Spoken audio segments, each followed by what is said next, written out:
Hello and welcome to Byju's IAS. Let's get started and look into the first article. The first article says an inevitable showdown. This article here is speaking about Section 69A of the Information Technology Act. Before we understand what is this issue all about, let's have a brief idea with respect to the background. We have the farmer community which is protesting against the government in Delhi as well as in and around Delhi. This is their legitimate right. We have to go back to the Constitution of India. We have Article 19 which gives two powers to the farming community. One is the freedom of speech and expression. The other is the right to protest as enshrined under Article 19 of the Constitution. So the farmers have every right to protest. But we also know for the fact that according to the judgments of the Supreme Court, the farming community will have to fight against the government in designated place. And at the same time, they can also voice out their grievances as well, and the government will have to address all their grievances. While one side there is legitimate concern, the government is sorting it out with the farmers. There were keyboard warriors who were trying to incite violence within the national capital region. What are we speaking about? We are speaking about those people who are acting as keyboard warriors in support of the farmers, but they were the ones who were trying to incite violence. What was happening in Delhi? There were about 250 accounts. These 250 accounts were tweeting and retweeting something like this about farmer genocide, which became a trend on Twitter. So what exactly happens? This is where the government steps into picture. These are not the farmers, but these were supporting the farmers. That's what they say. But they were instigating violence, says the government of India. Because this happened to be a fake narrative, this happened to be a false narrative, the government immediately steps up its tempo. So what does the government say? The government says that this particular hashtag on Twitter is a motivated campaign to abuse, inflame and create tension in society on unsubstantiated grounds. So incitement to genocide is not freedom of speech, and this may lead to public order, says the government of India. This is where we have to understand a simple concept. What is the difference between law and order and public order? Let me give you an example. As we initially discussed, every person has the right to freedom of speech. Every person also has the right to protest as well. But this right to freedom of speech and right to protest is not absolute. It is qualified, which means the government can also bring in certain regulations and bar certain people from conducting an activity. This is where the government says that public order is important for the peace and tranquility of the society. What is this public order? As I told you, this is the difference between public order and law and order. A simple example, let me give you a story. There are two people, these are drunkards. They are creating a nuisance in the particular region. They are in a high state, they are in a tipsy state. This is a nuisance in that particular society, so it is not letting people in that particular region sleep as well. So what are they doing? They are violating laws, and this can be nuisance and they can be booked under IPC. So this is a violation of law and order. But we also have a concept called as public order. What is this public order? Let me explain this for you. Let's say these two drunkards or these two people who are brawling or having a fight are from different dominant castes in that particular region, or they can be from two different religions as well. In case they have a fight, the whole social setup will be instigated. So in the earlier scenario, we did not care much because it is a nuisance, but it is a violation of law and order. Why? Because it will not disturb the peace and tranquility of the society as a whole. It might irritate a few people, but this is not disturbing the peace of the society. In the present scenario, if there are two people who are disturbing and they are two people from different communities or castes, this can also lead to public order issue. So a public order issue will have a larger ambit, will have larger impact in the society, but a law and order will have a minimal impact in the society. So the government in this particular case has gone on to say that these hashtags on the Twitter is a major public order issue, and as a result this can be restricted by the government of India. So we have the Ministry of Electronics and Information Technology which had sought Twitter with blocking of 257 URLs and the hashtag under section 69A of the Information Technology Act. Why? That is because it was impacting the interest and sovereignty of integrity of India, defense of India, security of the state, friendly relations with foreign states or public order, or for preventing incitement of the commission of any cognizable offense.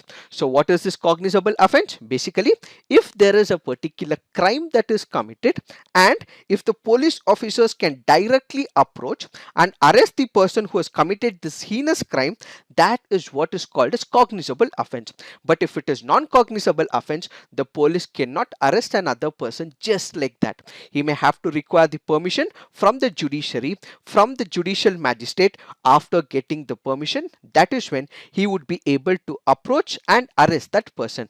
But in the present scenario, with respect to the cognizable offense, these are all heinous in nature, and the government of India in the present scenario says that this particular hate speech could have ignited passions in the society, could have incited violence, leading to what is called as the public order issue, and it might have also given rise to some cognizable offenses. And as a result, it requested Twitter to block all these 257 people and URLs and this hashtag. This is where the government has effectively made use of what is called as section 69A of the Information Technology Act. What is this section 69A of the Information Technology Act? Let me give you an example. Let's say there is an information. Let's say there is an intermediary. Who is an intermediary? It can be service provider, it can be Airtel, it can be Jio, or let's say we have the broadband connections. So all these are the intermediaries, and we also have the public who should be getting this particular information. So the information, let's say hypothetically, I am posting some information on Twitter, so I am the person who's sending some information. So who is the intermediary? It can be the service providers, or it can be Twitter, it can be Facebook, or it can be Google as well. In the present scenario, these 257 people or the URLs that are being tweeted is the information. The Twitter happens to be the intermediary, and the information should be stopped from public access. So what does the Ministry of Electronics do? It issues an order, asks Twitter to ban or make sure that this particular information does not go and reach to the public. Such a power is given to the government under section 69A of the Information Technology Act. So section 69A basically speaks about power to issue directions for blocking public access of any information through any computer source. So this intermediary can be telecom service providers, network service providers, internet service providers, web hosting service providers, search engines, online payment sites, online auction sites, and online markets as well. All these people can be intermediary. So in the present scenario, the Ministry of Electronics and Information Technology, that is the government of India, did ask Twitter to ban all these users and this particular hashtag as well. What is the controversy right now? The controversy is that Twitter initially did bar these people as well. It did block these people as well. They were not allowed to tweet or spread this fake narrative or the false narrative who were the keyboard warriors. But eventually, after some time, it took a unilateral decision to unblock and restore all these tweets and handles. Ideally, the government of India has asked Twitter to block them. Yes, it did block them, but down the lane, it has taken a unilateral step to unblock them and restore the tweets. In fact, the government of India had not given permission to restore these particular tweets. So it means that Twitter is violating the law of the land or the order of the government, that which was given under section 69A of the Information Technology Act. This is where we have to understand that the government has come up with a view that Twitter may face penal action because it has violated the government appeal, the government order, and the government request made by the central government. In reference to this article, we may also go back to the Supreme Court case as well. What is the Supreme Court case all about? We have to go back to the landmark judgment of 2015, which happens to be Shreya Singhal versus the Union of India. What was this landmark judgment all about? This basically struck down section 66A of the Information Technology Act. When this particular case was heard in the Supreme Court of India, another another section was also put up in this particular case, and that happens to be 69A of the Information Technology Act, which we are currently discussing. So as this particular case was being discussed, 69A was asked in Supreme Court of India whether this section 69A is constitutional or unconstitutional. Is it violating the principles of constitutional ethos? The Supreme Court looked into it. Yes, it did strike down section 66A, but it did not strike down 69A of the Information Technology Act. Why? That is because the Supreme Court felt that there are certain safeguards that are available within this particular law. So we don't have to strike down this particular section, and 69A happens to be constitutional, says the Supreme Court of India. So the court then was satisfied with all the safeguards that were available and ultimately said that 69A of the IT Act is right, says the Supreme Court. Now the question is, where is the problem area or the concern with respect to this issue that we are speaking? Ideally, we have what is called as the law of the land. The law of the land here is in reference to section 69A. It is constitutional, says the Supreme Court of India. It has been upheld by the Supreme Court of India in Shreya Singhal versus the Union of India. Now the question is, why did Twitter not listen to the government? Even if it has listened, it has to continue barring these hashtags as well as these people, but instead it has taken a unilateral decision. Ideally, if it continues to do so, and it has continued to do so, this can have the potential for large scale violence, provocation of any kind, which is unacceptable. And whenever there is a violation of public order, it falls the responsibility of the government to take care of the people. So Twitter indirectly, does it mean it is supporting this, is what has to be understood. We do not know about it. The article doesn't speak about it. If it is supporting, penal action will be taken by the government of India, and ideally they should have listened to the orders of the government, says this article. So in the near future, there will be a face off between Twitter and the government. This will be heard in the court of law, in the Supreme Court or in the Delhi High Court, and once we have the judgment or what actions will be taken by the government, we will discuss this article once again. But what we also have to wait and watch, if this particular judgment gives a new narrative that will become the landmark judgment with respect to section 69A. Why? Because as of now, when you look into section 69A, most of them say that it is ambiguous as well.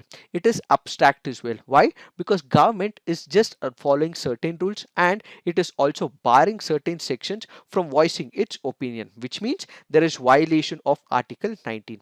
But in the present context, whether it is right or wrong, we are not the ones to decide, but once the Supreme Court decides it, we will have the discussion once again. Now let's look into the next article. This article here is speaking about the military coup in Myanmar. We did discuss about this issue in an elaborate way in one of our CNAs in this week. What are we going to discuss now? We would discuss about way forward, what steps have to be taken in the country of Myanmar. We have to go back to the year 2010. 2010, where there was military rule, and prior to that there was military rule and coup that had also taken place in Myanmar. Back then, the Western countries and especially United States of America had imposed economic sanctions on Myanmar. Why were these sanctions imposed? Because United States of America wanted democracy in Myanmar. So to make sure that there is transition from the military rule to democracy, they had imposed sanctions. After 2010, while sanctions were imposed by United States of America, what we have to wait and see is that there were countries like China, Thailand and Singapore who were key to the economic transactions with Myanmar.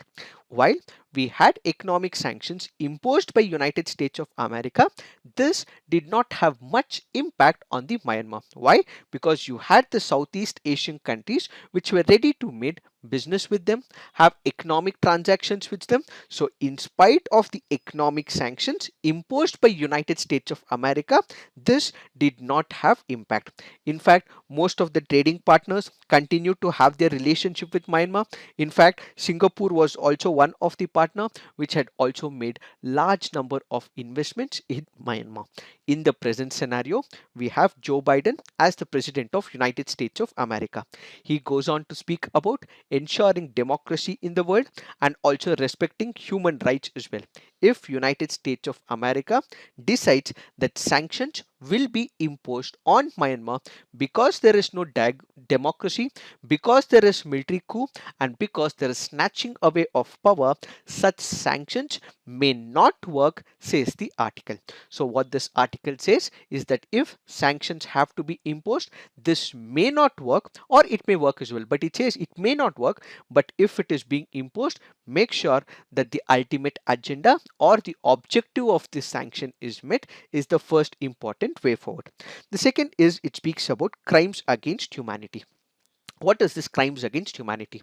There are two issues with respect to it. One is the military coup, the other is the minority rights. Previously, because of the military coup, there were large scale abuses that had taken place in the country of Myanmar. Human rights were not respected, and at the same time, when we are speaking about the minority organizations or the minority groups, they were not respected as well. Why? Let's take the example of Rohingyas. What exactly happens to Rohingyas? They were one of the people, community, minorities who were persecuted by the Myanmar people. Why? Because indirectly, army or the military has played a key role by instigating the majority against the minority. So on one side there were abuses, social abuses. On the other side there were minority rights, human rights which were not subjected to, and Rohingyas, who happened to be a minority community, were the worst persecuted, says the United Nations. And as a result, in the near future, what we have to make sure is, in case of a coup right now and in the near future, all the crimes against humanity will have to be penalized, says this article. The third factor it speaks about is in reference to China. Whenever there is a country close by to China, in case there are border areas, most of these countries will have its relationship with China. Let's say for example North Korea. Do you think even if United States of America wants to amicably settle issues with North Korea, will China let it? No. Why would it let it? Because it is a country of autocracy. It does not want democracy. It does not want peace with United States of America within its own ambit and within its particular cloud. Even in the present scenario, as we discussed in our earlier CNS as well, China has a key role to play when it comes to Myanmar as well as its military. We did discuss as well that Myanmar military's control in Myanmar was depreciating. China's control in Myanmar was also depreciating. So how will they come back to power? Only by snatching away the power, that is through military coup. So whenever we are making certain transactions, whether it is economic sanctions or making sure that there is democracy, China will play a key role. So taking China into consensus is key, says this article. The fourth recommendation is international mechanisms compromising Western and Asian countries. What do we mean by it? Before 2010, there was no democracy and it was under the control of military, which means that there were certain organizations, international departments, and international bureaus which were working in Myanmar. What were they up to? All these organizations from the Western communities and from the Asian countries, they were present in the country of Myanmar so that they can take a transition to the democracy. So where there were different number of people, there were people from different countries and Asian countries as well. So there were organizations which were waiting to make sure that there is transition from the military rule to democracy. And after 2015 victory, all these organizations that were present were disbanded. They were removed. They were ultimately eliminated from Myanmar. What this article currently says is that all those organizations that was comprising Western and Asian countries which were present before 2010 and up till 2015, they have to be regrouped, they have to be present. These organizations and people will have to come back to restore democracy in Myanmar is the fourth recommendation. The fifth recommendation is engagement with the domestic stakeholders. We have one of the important dominant community. That dominant community happens to be the Bama, which happens to be Myanmar's largest ethnic group. This particular group supports the National League for Democracy. But we have also seen how the majority can be pitted against the minority, how persecution can happen to Rohingyas as well. So what we require is not only consulting the majority, but what we have to take is the minority also into confidence. So all the major stakeholders, the majority, the minority, different ethnic groups and language groups and religion groups, so the different people and different setup, that which is present in the Myanmar, they have to taken into confidence, and ultimately democracy has to be restored is what this article all about. It is this that we have to understand in reference to this article. Now let's look into the next article. This article says India takes cautious note on developments in Myanmar. There are two issues in this article. One is it is speaking about the Myanmar. The other is it is speaking about Sri Lanka in reference to East Container Terminal in Colombo Port. When we speak about Myanmar, we did discuss about India's viewpoints as well, what Ministry of External Affairs statement is. It has further gone on to clarify that we will continue to monitor the situation in the country of Myanmar. It has said we are monitoring the developments closely. We are also engaged on the issue as a member of United Nations Security Council. This is the statement which has been made in reference to Myanmar. But our focus in this article is in reference to East Container Terminal, which happens to be in Colombo Port. What is this issue all about? Colombo Port is one of the busiest ports in the world. Kindly remember its location. We have the port of Colombo on the western side of Sri Lanka. We have the port of Trincomalee on the eastern side of Sri Lanka. Then we have the port of Hambantota, where on the southern eastern part of Sri Lanka. And then we have the port of Galle, which is on the southern western part of Sri Lanka. Port of Point Pedro and the port of Kanka Senturai, which are present on the northern parts of Sri Lanka. Kindly remember, these locations are important because these can be asked in your preliminary examination. Now, what are we looking at? As we initially discussed, the Colombo port is one of the busiest in the world. When we go back to the historical context, Japan happened to have a very good relationship with Sri Lanka. It was helping Sri Lanka in developing this Colombo port back in the year 1980s and 1990s. All the assistance with respect to development of the port of Colombo was taken into picture by Japan with some assistance in the years 1980 as well as in the 1990s. Apart from that, India also has a very good relationship with Sri Lanka. India is also keen on partnership with Sri Lanka with respect to the port of Colombo. That is because 70% of the transshipment business at Colombo port is linked to India. Since 70% of the transshipment connection happens to India, India also wanted to develop this particular port. So what exactly happens? India and Sri Lanka and Japan enter into a consensus. What is this consensus? Sri Lanka, Japan and India signed an agreement to jointly develop this East Container Terminal at the Colombo port. Also remember, this particular port is about 3 kilometers away from the China-backed international financial city, popularly known as the Port City. This port city is being built by China on the reclaimed land on Colombo's seafront. So the ECT project, which India, Japan and Sri Lanka have come together, is a major cooperation between India and Japan in southern part of Asia, and these are the projects which India and Japan wanted to take upon so that they can also have a key eye on China as well. That is why this particular project was very important for India as well as for Japan, which happens to be East Container Terminal at the Colombo port. But what has happened in the present scenario? Previously, the Sri Lankan government did agree that this particular project can be taken up, this can be created, it can be worked about. The modalities can be worked about, and the infrastructure development was to be taken and implemented by India and Japan. But in the present scenario, with the new government in picture, this particular obligation, international commitment, and this agreement has been taken away. The promise has been broken, and Sri Lanka has decided to develop this particular terminal on its own, and it has said that this particular terminal will not be given to India and Japan. In fact, the Sri Lankan government would also offer the West Container Terminal for the development for India as a compensation, says a new cabinet proposal. In this particular backdrop, we have to understand the internal dynamics of Sri Lanka, different political parties and its approaches, and how international countries can also pressure Sri Lankan government to make certain changes with respect to this particular project.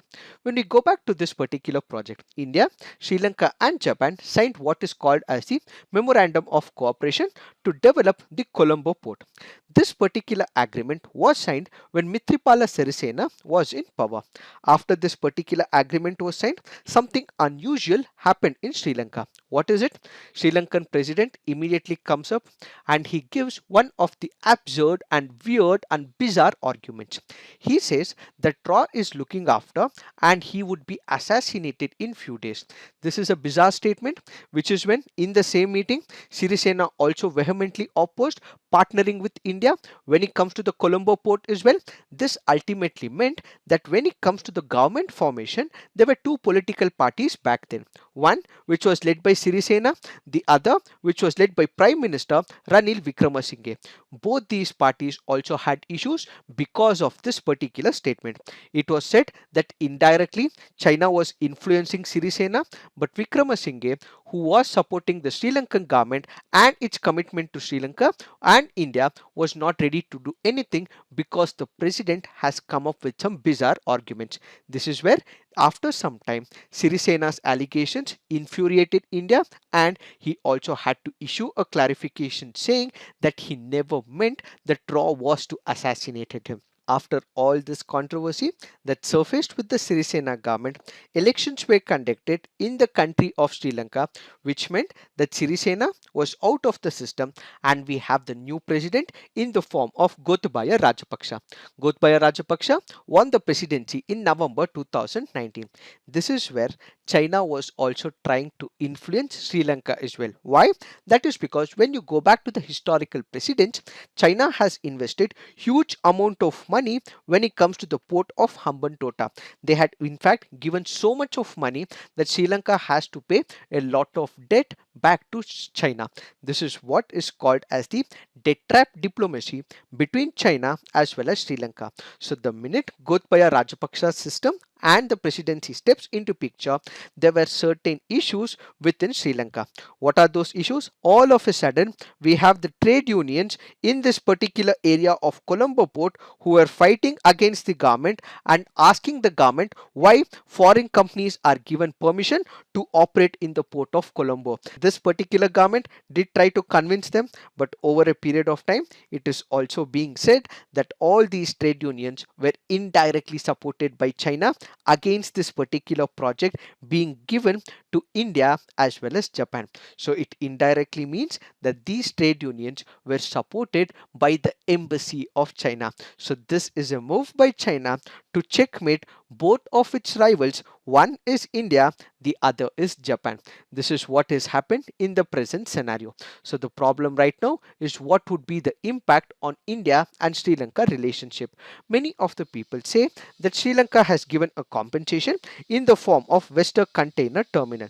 But the problem is that we know for the fact that these trade unions in the near future can also show up as well, and in the near future they can also go up against their government as well, and in the near future they can also say that this is a foreign country which is foreign company which is operating in the Western Container Terminal. So if India is investing in the Western Container Terminal, what is the guarantee that this trade union or its local people will not fight against India? So this means that Sri Lankan government is not able to convince the trade unions, is not able to convince the people, not able to settle the dust, and this means they are listening to another power, which happens to be China in the present scenario. So basically this will impact the relationship between India and Sri Lanka also has to realize that India is an elder brother to Sri Lanka, who is a close by neighbor who stood by it, but unfortunately because of the huge economic power and might, it is listening to China. So it might impact or it might not impact. So we have to wait and watch what would be the proceedings in the near future. This is what we have to understand in reference to this article. Now let's look into the next article. This article here is speaking about Pradhana Mantri Matru Vandana Yojana. This is a very important scheme from your preliminary examination point of view. The Pradhana Mantri Matru Vandana Yojana is a centrally sponsored direct benefit transfer scheme under which direct cash benefits are provided to the pregnant women into their accounts directly by the government. We have the Ministry of Women and Child Development, which happens to be the implementing agency of the Pradhana Mantri Matru Vandana Yojana. What are the objectives of this particular mission? Basically, it has three important objectives. One is to provide nutritional needs to the women, wage loss coverage to the women, and also provide adequate rest to the women who are pregnant. Let me elaborate what these objectives are. When it comes to the poor women, or let's say for example, they do not have jobs in the central government, or they do not have jobs with the state government, or they're not deriving any benefits from any of the other laws or schemes and yojanas from India. So this particular woman is also anemic. She does not have enough nutritional support. So this woman have to be provided nutritional support. So an amount is given to her. That is because if the mother does not have the nutrition, this will ultimately impact the baby when she is delivering that baby. So providing of nutritional support is very important. So the first objective is to provide nutritional status to this particular woman, where cash benefit transfers will be accommodated to the women. The second objective is to prevent the wage losses. What exactly happens in the poor houses? There are women who may also work when she is in 8th month, 7th month, or in fact 9th month as well. What will happen to the woman when she is working? There might be issues for that woman. There might also be some issues of miscarriage as well. It might also result in stillbirth as well, because she is working a lot for the family. She is not taking rest at all. So if she has to quit this particular job, what she requires is some monetary assistance. So what is the government doing here? For her to leave her work, take care of herself, take care of her nutritional needs, and take care of her baby, some wage losses amount will be provided by the government. That happens to be the second objective. The third objective is the adequate rest before and after delivery of the first living child.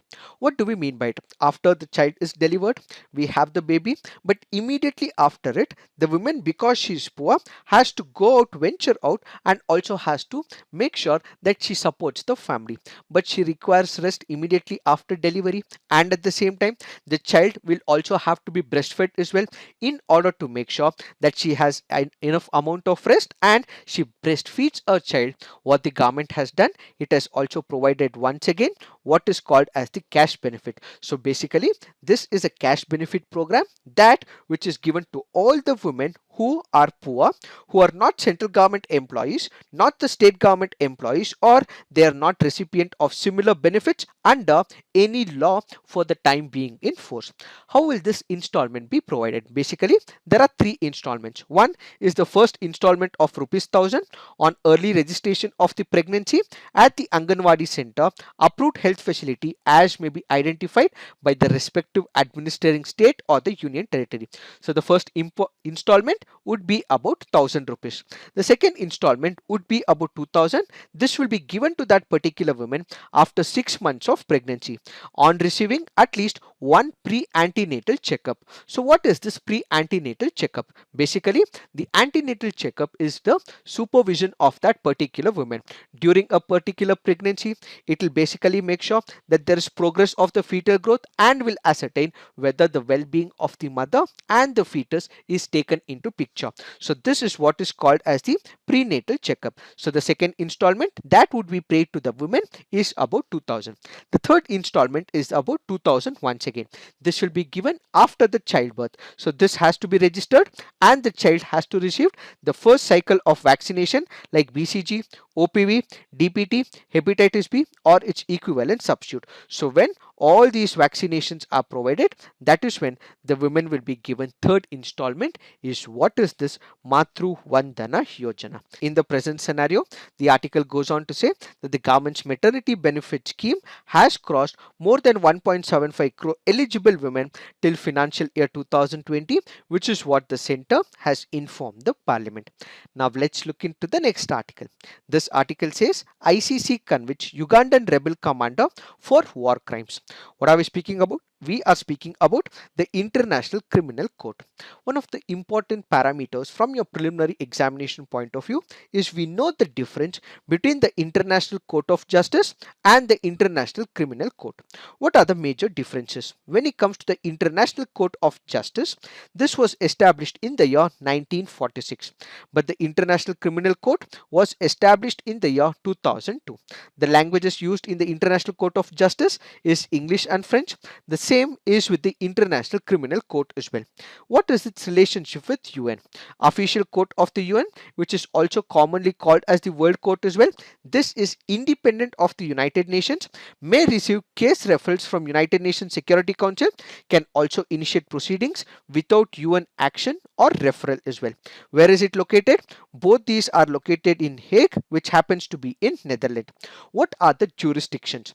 When it comes to the International Court of Justice, it basically deals with the member states. So it deals with the countries, but when it comes to the International Criminal Court, it basically deals with the individuals. That is why we have the current article which speaks about one of the individual called as Dominic Ongwen. When it comes to the subject matter of International Court of Justice, it speaks about sovereignty, boundary disputes, maritime disputes, trade, natural resources, human rights, treaty violations and treaty interpretations. But when it comes to the International Criminal Court, it speaks about genocide, crimes against humanity, war crimes and crimes of aggression, which is what is happened in the present scenario. And when it comes to the authorizing legal mechanism, states that ratify the United Charter become the parties to this particular convention of International Court of Justice. But when it comes to International Criminal Court, Rome Statute and those countries which comply by the Rome Statute will fall under the International Criminal Court. Apart from this, when we look into the funding for the International Court of Justice is provided by United Nations, but when it comes to the International Criminal Court, assess contribution from the states who are part of the Rome Statute, and there can also be voluntary contributions from the United Nations, voluntary contributions from the government, international organizations and other entities as well. These are the major differences when it comes to the International Court of Justice and International Criminal Court. Now the important question is, what are the objectives of the International Criminal Court? Basically, this particular court will be used as a last resort. For what? To investigate, prosecute and punish all those perpetrators who have committed genocide, crimes against humanity and war crimes. So this will basically ensure that all the perpetrators of the crime are held accountable for their crimes and they upkeep peace and tranquility by deterring all the potential perpetrators in that particular country. It is this that we have to understand in reference to this article. Now let's look into the next article. This article says Center ready to introduce bill defining Delhi government and LG powers. What is this article all about? The Ministry of Home Affairs is all set to introduce a legislation in the budget session of the Parliament to amend a 1991 Act pertaining to the powers and functions of the Delhi government and the Lieutenant Governor. What will it do? It will define the powers of the Lieutenant Governor and the Delhi government on the lines of the Supreme Court judgment which was made in the year 2019. So this particular amendment, that which will be introduced by the cabinet in the parliamentary session which will take place now, will clearly define certain powers to the Lieutenant Governor. It will also define what would be the powers of government, and in case of conflict whose words will be taken and will be applied is what will be this amendment. As of now, we do not know what these provisions are. Once these provisions are in the public forum, we will take up this article and have an elaborate discussion. Now let's look into the mains practice questions. Do you think section 69A of the Information Technology Act requires reforms? Justify your opinion. Next question. What was the 2019 India-Japan Sri Lanka agreement to develop the Easter Container Terminal at Colombo Port? How will the cancellation of the agreement impact India-Sri Lanka relationship? So please write all your answers on the comment section. Peer review, give positive feedback to your friends, encourage them, and write as many answers as possible. This is it for today. Thank you for watching. All the best.